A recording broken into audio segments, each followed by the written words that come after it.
How do there, guys, and welcome back to Edgar TV. And today what I'm going to do is just give you a quick short video about something you should have in your darts case when you're travelling.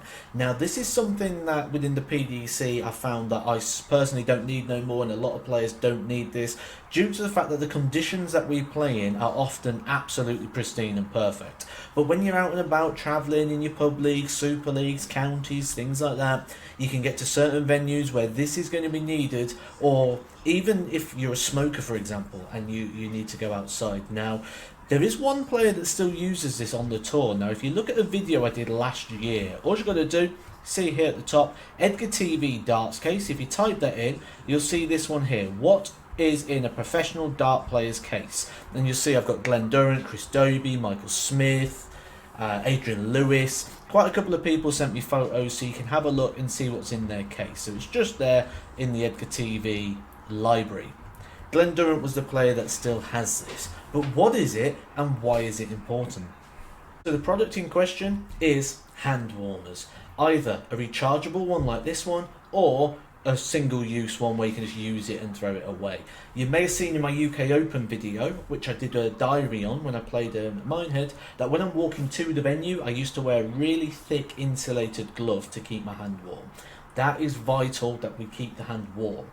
The reason being is because when we're in a cold area, either like say outside smoking, in the winter some of the venues aren't very well heated, if we start to take in that cold and absorb that cold, it'll be the fingertips, toes, these will be the things which will draw away the blood first, and that is where we're going to start getting cold, because essentially what the body will do is it will try and keep the heat around the core, because that's where the vital organs are. So when it draws away from there, it's going to make colder fingers, colder hands.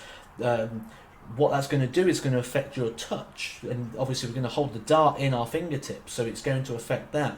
The next thing it's going to do is going to change reaction time slightly, because we're not at body temperature in our hand, we haven't got as much blood going to the hands, which means the fingers are going to open slower.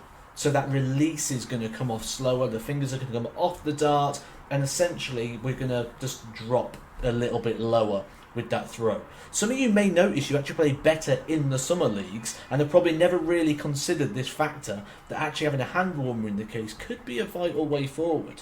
My personal recommendation would be to get yourself a rechargeable one. Just keep it charged, because you never know when it's going to be needed, and if you get yourself a nice big case, slot it in there, you can just pull it out when needed and do so. You may see some players sort of compensate for this. You might see people like who sort of make a cup with a hand and just blow into their hand. Some players might put their hands in their pockets still, but this is obviously a much more productive way forward, especially when you're out there playing darts on multiple nights in different venues that we don't really have control of. So we need to regain that control back and put this in our case, and it will cover us up. I will put a link in the description to a recommended rechargeable one that's quite useful. They're about £7-8, and that's something I'd definitely have in my case if I was out playing regular in local leagues, super leagues, counties, things like that still. Let me know if you've got anything in your case that's quite quirky. Put that in the comment section below, and I'll give you a few more tips and hints over the next couple of weeks for things you can keep in your darts case that will protect you against situations like this. Hope you enjoyed this video. If you did, put a like on it. Make sure you subscribe, and I'll catch you soon for some more Edgar TV. Edgar TV.